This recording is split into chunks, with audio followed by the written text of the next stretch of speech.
Masturbation. Yes, I said the M word. Oh my goodness, you have a vagina, you have a clitoris, you have a penis. Masturbation is very normal and it is a great stress reliever.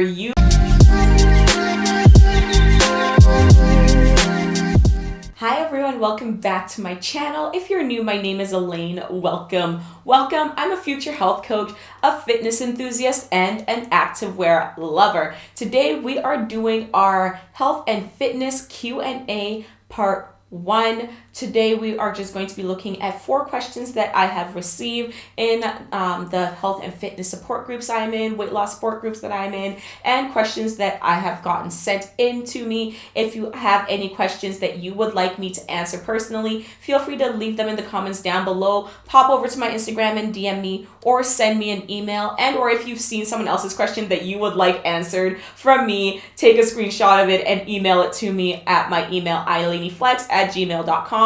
All of my contact is in the description box down below. If you're looking for ways to support me, pop over to my website, www.fitnessbeyondaesthetics.com, for all of my discount codes, my merch, such as my Thick and Thriving phone case over here, my Amazon finds, including where I got my blue blocking glasses. It is late at night right now. I'm filming. I'm on my computer. I'm trying not to mess up my circadian rhythms, hence why I got my blue blocking glasses on right now.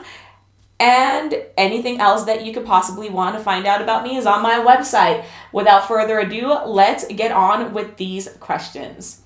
Okay, so our first question reads, when working out, how do you choose what to do? I feel like I'm trying to juggle too much in one day. What does your average week look like? Okay, so there's like 2 questions in here. So we're going to start with, when working out, how do you choose what to do? Well, first of all, that's actually going to depend on you. What are you focusing on? What are your goals? So let's say that your goal is, most women say, I want to tone up a bit, but I want to lose weight. So you're wanting to lose weight while at the same time building muscle. So let's say you are deciding you're going to go to the gym to try and achieve this goal. What you could do to begin with is prioritize strength training when you arrive at the gym. So whether you are, in like on the weight floor or on the machine, focusing on doing some legs, some arms, some back, so that you can get that toned look that you are wanting by building muscle. And then after 30 to 45 minutes of weight training, you might go and do 15, 20, or 30 minutes on a treadmill or going for a walk in your neighborhood,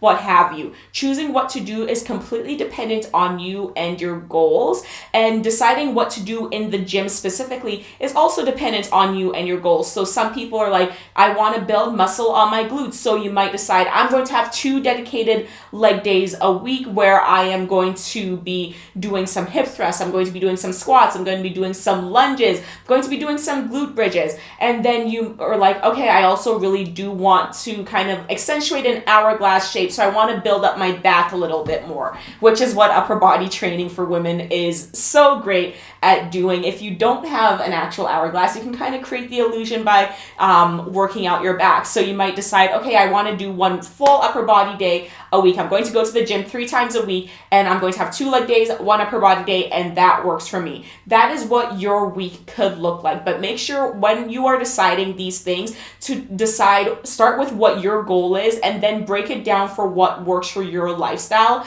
Definitely take ideas from other people, but at the end of the day, you should always be making the decisions with your lifestyle and your goals in mind. If you have any questions specifically about what you should be doing, leave them down in the comments below and we can talk it out. Next question. I want to lose 10 pounds, but I don't want to diet or track anything. Tips. Okay, oh my gosh. When this one was posted, I had to ask the poster, I'm like, okay, can you be more specific about you don't want to diet? Because I'm not willing to change anything about my current lifestyle and I expect things to happen.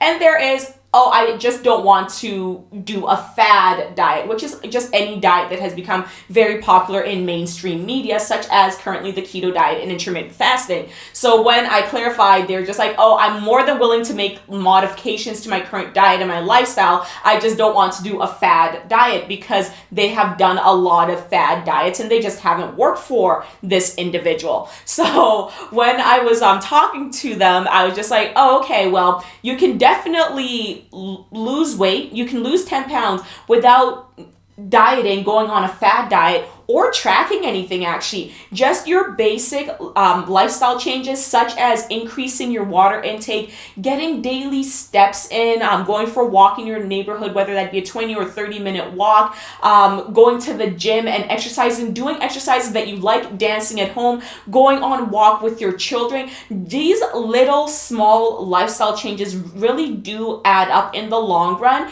without you even having to track a single thing. Now, as you guys know, I track calories. I love calorie tracking because I like numbers and I like data, as I like to call it. And for me, it doesn't bother me mentally, but there are some people who just for the sake of their mental health, they cannot track. And you are more than capable of losing weight without tracking. So the first starting point I would say is make sure that you are getting enough water in. Start by making sure that you are having water with every single meal that you are consuming. Then once you have gotten that down, give yourself a good 2, 3 weeks, 4 weeks even to get this habit down, increasing your water intake. And then once you've got that down, start incorporating more whole foods in your diet. Don't worry about trying to cut this out or that out. Focus on getting more whole foods in your diet. That is going to be your lean meats. That's going to be your fruits, your vegetables. Start adding those into your diet more. Get away from the mindset of I've got to cut this out, I've got to cut this out, I've got to cut this out. Think about the stuff that you can add into your diet. So if you're someone who's not very good with making sure that you're getting your leafy greens in, think about maybe I can add a salad to my diet once a week. I actually don't even eat salads. I find them very boring, but maybe I can add more vegetables to my stir fry that I like to make. Simple steps like that are going to really make the difference in the long run in terms of you losing weight without even having to track a single thing. Question number 3. How do you combat weight loss and fitness when you're emotionally unwell and eat your feelings? So when I first read this, the first thing I'm like, okay, so there's a mental health aspect to this, as well as eating your feelings. Eating your feelings, emotional eating can be caused by such a wide array of things that when it's in an online space, you can't really give a definitive answer, because this could be, maybe when they say they're eating their feelings, they could be either having one bag of potato chips and considering that horrible, or they could be binge eating their entire fridge. You don't really know what's going on in someone's personal life over the internet. So this one, the main response from my end at least would be that if you are really struggling mentally to the point where you're not able to focus on other aspects of your life, such as your physical fitness, which is completely fine, by the way. There's nothing wrong with that. We all go through those periods where our physical fitness is not our main priority, and that is very normal. It does not make you a failure. It does not mean that you will never be able to achieve your physical fitness goals. It just means right now that there are other pressing matters such as your mental health, and your mental health, as I say, is just as important as your physical health. That is why my website is called fitnessbeyondaesthetics.com. So if you're struggling mentally, the first place to start would be to get in touch with a mental health professional. That could be a counselor at your school, that could be a counselor at your university or your college, that could be a counselor or a therapist, that could be a psychologist, that could be someone who is trained in a specific type of trauma that you have gone through. Depending on what you are going through specifically, when it comes to mental health, the best step, if possible, is always to start with a mental health professional.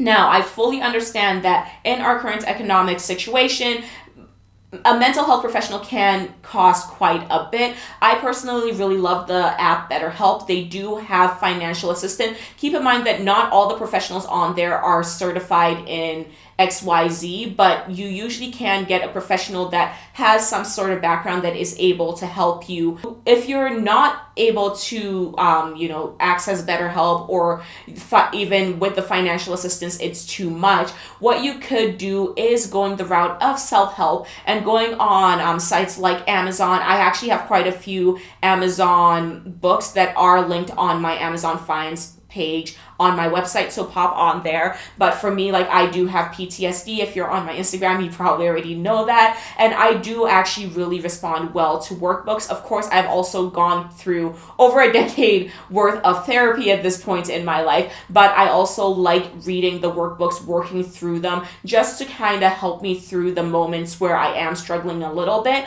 because I am someone who responds very well to self-help, because I have done a lot of the background work in therapy already. So that is where I would start with this. I would not even worry about the fitness part or the weight loss part. I would worry about getting your mental health back on track, because if you are not feeling well mentally, it does make it extremely hard to achieve your physical fitness goals and your weight loss goals, because the stress that you are experiencing when it comes to your mental health will negatively impact your ability to achieve your other health and wellness goals as well. And our last question for today: what are some healthy ways you de-stress at night? I'm stressed out pretty much every night and need to find some healthy outlets after my kids are in bed. Totally great question, by the way, because I don't know how many of you are workaholics. I'm a workaholic. It is so hard for me to shut off at the end of the day, and I'm sure a lot of you go through this, especially if you've just been like on go 24/7, and then after a couple months you're like, holy crap, I'm burnt out. I haven't like been doing any self-care practices. So normal. In terms of healthy ways to de-stress at night, that is going to be so individual that I can't even begin to list all the ways that you could go about de-stressing. However, common de-stressing things that people do include meditation, masturbation. Yes, I said the M word. Oh my goodness, you have a vagina, you have a clitoris, you have a penis. Masturbation is very normal, and it is a great stress reliever. You release some oxytocin, and that relaxes you. That makes you feel all cuddly. That makes you feel all warm. It is a great release for your body, and it helps you relax and fall asleep right before bed. So that I'm going to say, if you do not have a toy, go buy yourself a toy. Enjoy yourself. Apart from meditation and masturbation, you could also go for a walk. You could go for a swim if you have a swimming pool next to you. You could partake in physical exercise that makes you happy. You could watch your favorite Netflix show. You don't have a favorite Netflix show yet? Ask for recommendations and get started on something. You could read a book. You could listen to a podcast. What else could you do? You could listen to a podcast. You could cook. You could find a new hobby. You might be someone who is interested in, let's say you really like stickers. You could find ways to make your own stickers. Anything that you find fun, that you find relaxing, is what is going to help you de-stress. This could even be just picking up the phone and calling someone and talking to them. I will say, in terms of de-stressing, if you are really struggling, like all of those examples, you're like, no.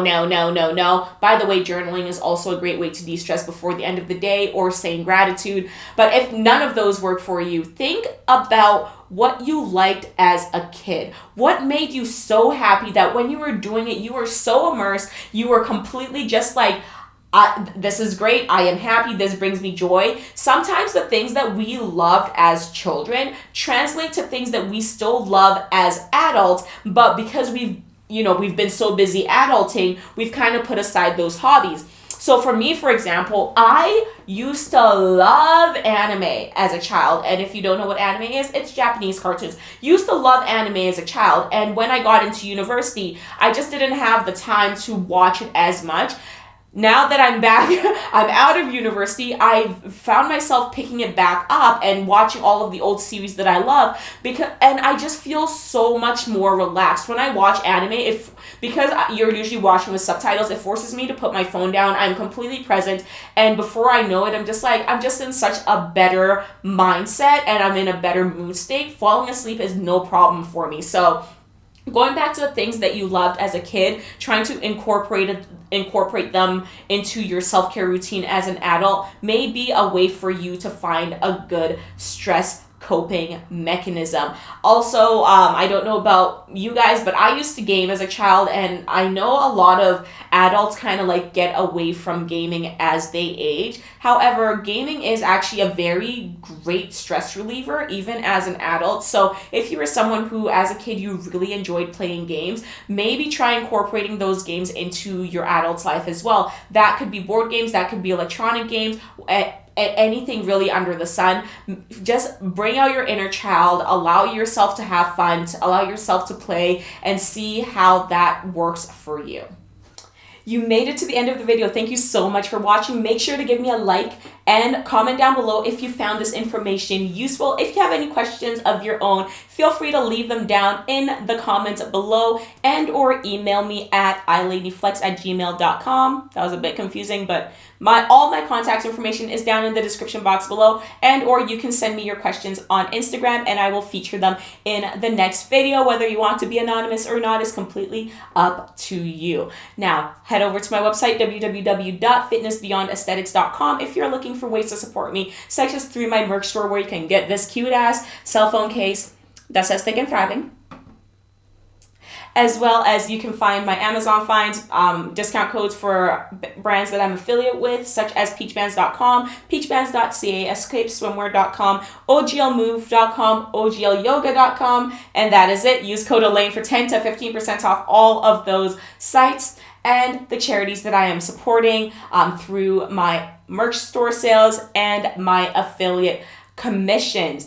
I hope you enjoyed this video. Thank you for being here. Always remember that your mindset is everything. Watch the other videos on the screen, and I'll see you in the next video. Bye.